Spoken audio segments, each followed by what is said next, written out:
আমরা লক্ষ্য করছি শোন অ্যারেস্টের মাত্রা বেড়ে গেছে, জামিন হচ্ছে আবার তাকে শোন অ্যারেস্ট করা হচ্ছে, এটি কখনোই কাম্য নয়। আমরা দেখেছি অজ্ঞাতনামার মামলার হার বেড়ে গেছে, এবং যেটি রুবিন ফারহানা বললেন, এই অজ্ঞাত মামলাগুলো দিয়ে অবশ্যই এক ধরনের বাণিজ্য হয়, এবং সেখানে পুলিশ বা রাজনৈতিক দলের সরকারি দলের কর্মীরা বিরোধী দলের কাছ থেকে এখান থেকে চাঁদাবাজি করে। এটা আমরা এই সমাজের মানুষ আমরা সকলেই জানি। খুবই দুঃখজনক এই বিষয়গুলো। আমরা জানতে পেরেছি আদালতে জেলখানায় যারা হাজতি আছে, আসামি আছে, তাদের মানবাধিকার লগ্ন হচ্ছে, আমরা এমন তথ্য পেয়েছি। আমরা একসময় সরজমিনে ভিজিটেও যাওয়ার চেষ্টা করব। দীর্ঘদিন বিচার না করে, চার্জশিট না দিয়ে, সাক্ষী না এনে জামিন বাধাগ্রস্ত করে কাউকে জেলে রাখা tantamount to a conviction prior to trial, যেটা হতে পারে না, এবং বিপুল লোকের সেটা এখন হচ্ছে। এর থেকে একটা উত্তরণ লাগবে, এর থেকে অবশ্যই একটি মানবাধিকার ভিত্তিক, ন্যায় ভিত্তিক, ন্যায্যতা ভিত্তিক একটি সমাধান লাগবে নাগরিকদের। ব্যারিস্টার সুমন আমাদের অত্যন্ত প্রিয় মানুষ, উনি এমপি হয়েছিলেন, বিপুল ভোটে এমপি হয়েছিলেন, এবং ওনার ভোটে মনে কোনো কারচুপি হয়েছে এমনটা বলার কিছু নাই। উনি আজকে দীর্ঘদিন জেলে আছেন এবং আইনজীবীরা কেউ তার পক্ষে কথা বলছেন। আমি কালকে একটা জিনিস দেখে অত্যন্ত ভালো লেগেছে, সাংবাদিক নেতাদেরকে আমি সালাম জানাই, তারা প্রত্যেকে গিয়ে মাননীয় প্রধানমন্ত্রীর কাছে বলেছে যে যত সাংবাদিক আছে তাদেরকে মুক্তি দেন।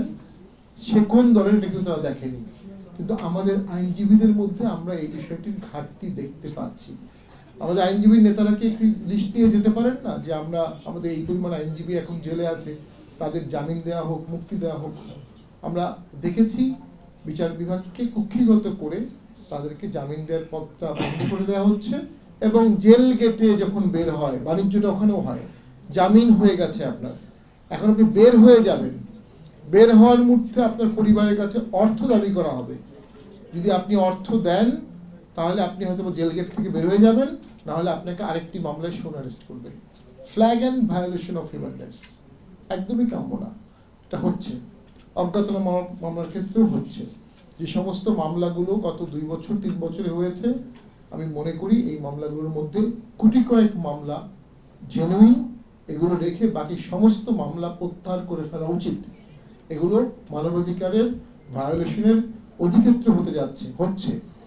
যে চেতনা, যে নাগরিকের অধিকার, যে গণতন্ত্র, যে নাগরিকের মালিকানার উপর ভিত্তি করে বিগত সরকারের পতন ঘটিয়ে একটি অন্তর্বর্তী সরকার দিয়ে আরেকটি নির্বাচিত সরকার আসছে, সেই চেতনা যদি দেশে না থাকে তাহলে ওই আন্দোলন, অভ্যুত্থান সবকিছু কিন্তু ব্যর্থ হবে, এবং দায় নিতে হবে।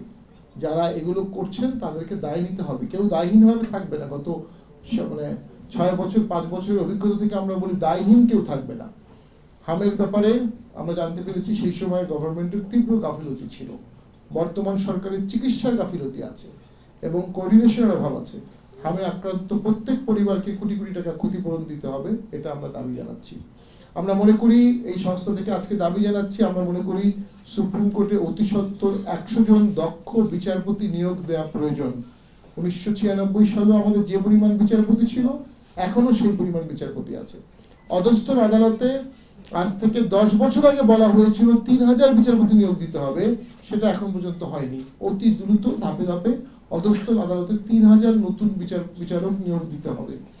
পাশাপাশি ইনফ্রাস্ট্রাকচার দিতে হবে, এবং বরাদ্দ দিতে হবে, বাজেট দিতে হবে, এবং নিজস্ব বাজেট এক্সিকিউশন মেশিনারি জুডিশিয়ারিকে দিতে হবে। তা না হলে জুডিশিয়ারি কখনোই স্বাধীনভাবে কাজ করতে পারবে না।